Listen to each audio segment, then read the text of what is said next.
नमस्कार, मैं ज्योतिषाचार्य आशा त्यागी हस्तरेखा के क्रम में अब आगे बढ़ते हैं। हमने सबसे पहले जाना था कि हस्तरेखा क्या है। दूसरे हमने बाद में जाना कि हस्तरेखा में हमें सामान्य हथेली कैसी होती है, उसका आकार क्या होता है, उंगलियों का आकार क्या होता है। अब उसके बाद आता है कि हमें हाथ देखना कौन सा चाहिए, क्योंकि बहुत से लोग हैं ये मानते हैं कि स्त्री का जो है हमें लेफ्ट हैंड देखना चाहिए और पुरुष का जो है हमें राइट हैंड देखना चाहिए। लेकिन आज के क्रम में देखते हुए पहले की क्या थी लोगों की वो एक सोच, क्योंकि स्त्री डिपेंडेंट होती थी दूसरों पर। हस्बैंड जो कमाएगा तो वो होता है बाय बर्थ। जो हमारा लेफ्ट हैंड है ये हमारा बाय बर्थ होता है, जो राइट हैंड है हमारा ये सेल्फ मेड होता है।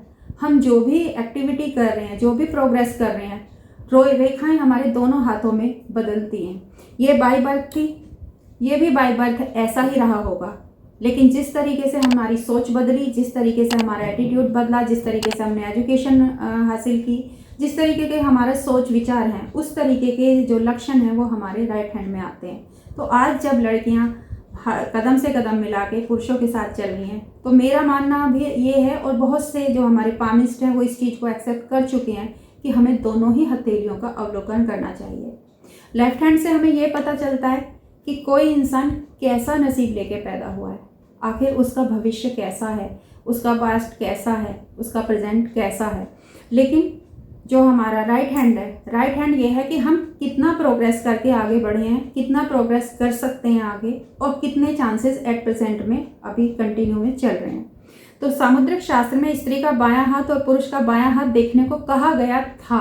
मैं उसे था ही कहूँगी, क्योंकि हम प्रैक्टिकल में दोनों ही हाथों का अवलोकन करते हैं और राइट हैंड को ज़्यादा मैंडेटरी माना है हमने। अब इसके अनुसार स्त्री आर्थिक दृष्टि से अपने पैरों पे खड़ी नहीं होती थी, जो पास्ट में लोगों का सोच था, और उनका बायां हाथ देखना उन लोगों ने बताया हमें। लेकिन साथ साथ ये भी कह सकते हैं कि स्त्री आर्थिक रूप से अपने पाँव पे आज खड़ी है, आत्मनिर्भर है, तो उसका दायां हाथ भी देखना चाहिए, जैसा मैंने पहले बताया। तो जो कीरो थे हमारे हस्तशास्त्री जो थे, बहुत ही फेमस वो रहे हैं वो, तो उन्होंने बायां हाथ जन्मजात विशेषताओं वाला बताया कि हम बाय बर्थ क्या लेके पैदा हुए हैं, वो बायां हाथ हमें बताता है। दायां हाथ व्यक्ति के अपने कर्मों का फल बताता है कि मैंने क्या अर्न किया है, क्या अर्जित किया है अपने कर्मों से। तो जो हमारे वेस्टर्न के कुछ साइंटिस्ट हैं वो 35 से पहले बायां और उसके बाद दायां हाथ देखने का निर्देश देते हैं, क्योंकि कोई भी इंसान अपनी सेटलमेंट 35 की एज तक ही कर पाता था। लेकिन अब क्योंकि हर चीज़ फास्ट चल रही है, तो बच्चे 25 के अबाउट भी सेटल हो रहे हैं। तो हमें थोड़ा सा अपनी सोच को बदलना पड़ता है कि जो लिखा हुआ था पहले ये बुक्स में या साइंटिस्ट ने लिखा हमारे लिए, उसको हमने प्रैक्टिकल में आजमाया, तो 22-23 के अबाउट भी बच्चे सेटल हो रहे हैं। तो हमें दोनों हाथों का अवलोकन ठीक से करना चाहिए, और कोई स्त्री हो या पुरुष हो, अब दोनों ही हाथों को हम मुख्य मानेंगे। इसमें बायां और दायां जो है इसको ज़्यादा इम्पोर्टेंस ना दें। और कोई भी जातक हो, बाएं हाथ में कोई कमी हो और दायां हाथ अच्छा हो, तो हमें फलित दाएं हाथ के हिसाब से करनी चाहिए, क्योंकि वो कर्म उसने अपने बनाए हैं। कुछ चीज़ें हमें विरासत में मिलती हैं जो हम लेके पैदा हुए हैं, लेकिन कुछ लोग ऐसे भी हैं कि जो विरासत में नहीं मिला उन्हें, लेकिन उन्होंने बहुत कुछ अर्न किया है जो शायद उनके पुरखे कभी नहीं दे पाते उनको। तो इसलिए दोनों हाथों का अवलोकन बहुत जरूरी है। इसके विपरीत अगर हम बायां हाथ अच्छा हो और दायां हाथ ठीक हो, तो व्यक्ति ने अपने कर्मों से जीवन को बिगाड़ा है। हम ये भी देखते हैं बहुत से लोगों को कि बाय बर्थ बहुत अच्छी फैमिली में पैदा हुए, लक लाइन भी बहुत अच्छी है, धन की कोठरी भी बनी हुई है, और जीवन रेखा भी बहुत अच्छी है, स्किन का कलर भी बहुत अच्छा है, लेकिन अपने कर्मों से कोई ड्रिंक कर रहा है, कोई कुछ भी कर रहा है, तो जो कर्म है अच्छे कर्म नहीं है, तो उन्होंने अपने लक को खराब किया है। तो उसमें फलित हम फिर भी दोनों को मिला के करेंगे। ठीक है, बाय बर्थ आपको इतनी सारा विरासत में मिला है कि बैठ के खा सकते हो, लेकिन प्रोग्रेस नहीं होगी, मान सम्मान नहीं मिलेगा, आप यहीं के यहीं सर्वाइव करेंगे बस।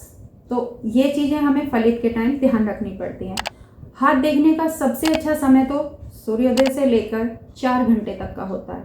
तो हम अगर किसी को अपॉइंटमेंट दें तो मॉर्निंग का ही दें। उस समय जो विशेषज्ञ है, हस्तशास्त्री है, उसका भी मूड बहुत अच्छा होता है, गुडनेस होती है, फेस पे स्माइल होती है, माइंड टायर्ड नहीं होता, और जो दिखाने वाला है वो भी सुबह सुबह बहुत खुश होता है।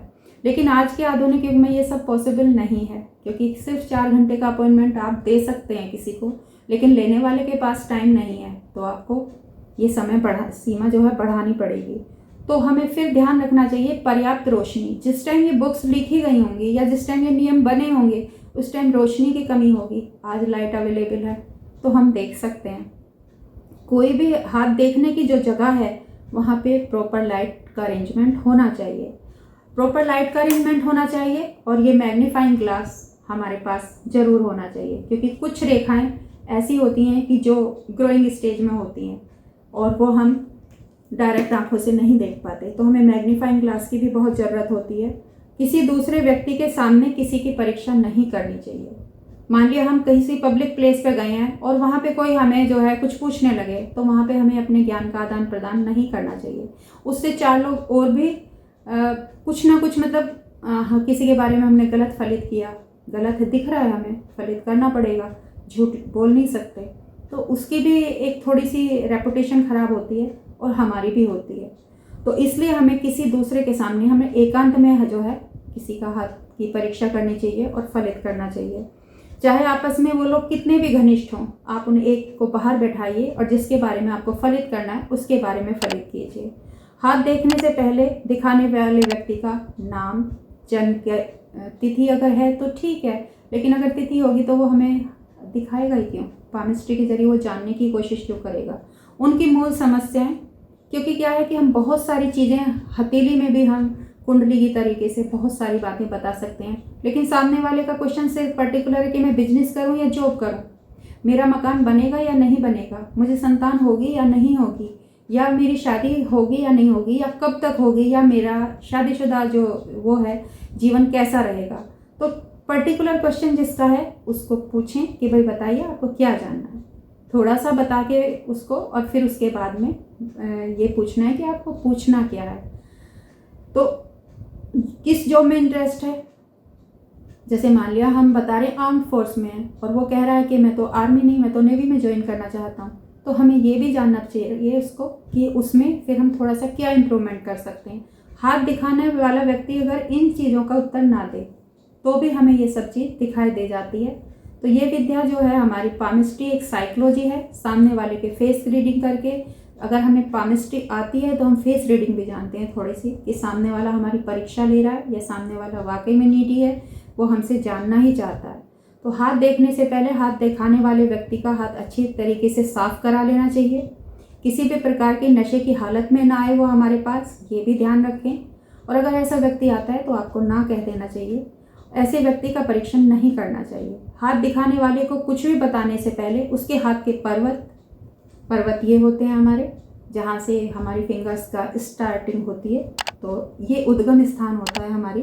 तो यहाँ सारे पर्वतों को हमें ध्यान से देखना है, उंगलियों की विशेषताएं देखनी है, उनकी शेप कैसी है, उनकी हाइट कैसी है, उनका कलर कैसा है, उनका ऊपर से आकार कैसा है, ये सारी चीज़ें हमें देखनी है और कागज़ पे नोट करते रहते हैं। उसके बाद हम किसी के स्वभाव के बारे में कुछ किसी को बताएंगे।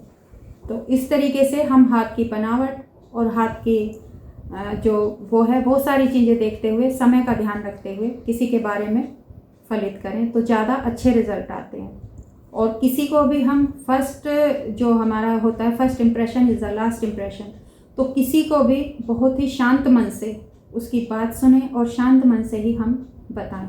ऐसा ना हो कि हम किसी उत्तेजना में हैं, हम किसी अपनी परेशानी में हैं और उस समय हमसे कोई जो है कि भाई मेरे हाथ के बारे में बताइए, मेरे भविष्य के बारे में बताइए, और हमारा माइंड कहीं दूसरी जगह डाइवर्ट है। तो मेंटली हमें भी पीसफुल होना चाहिए और उसे भी पीसफुल होना चाहिए, तब हम सही तरीके से किसी के बारे में बता पाएंगे। तो हस्तरेखा विज्ञान में हाथ के परीक्षण से जो तात्पर्य है वो है आकार, लंबाई, चौड़ाई, आकृति, रंग, हाथ का झुकाव, उंगलियों का झुकाव, ग्रहों की दशा आदि का हमें टोटल अवलोकन करने के बाद ही फलित करना चाहिए, तभी हमारा फलित सटीक बैठता है। तो इस तरीके से अंगूठे और उंगलियों की जड़ से लेके कलाई तक के भाग को हम ध्यानपूर्वक देखें और तब हम किसी को फलित करें। धन्यवाद।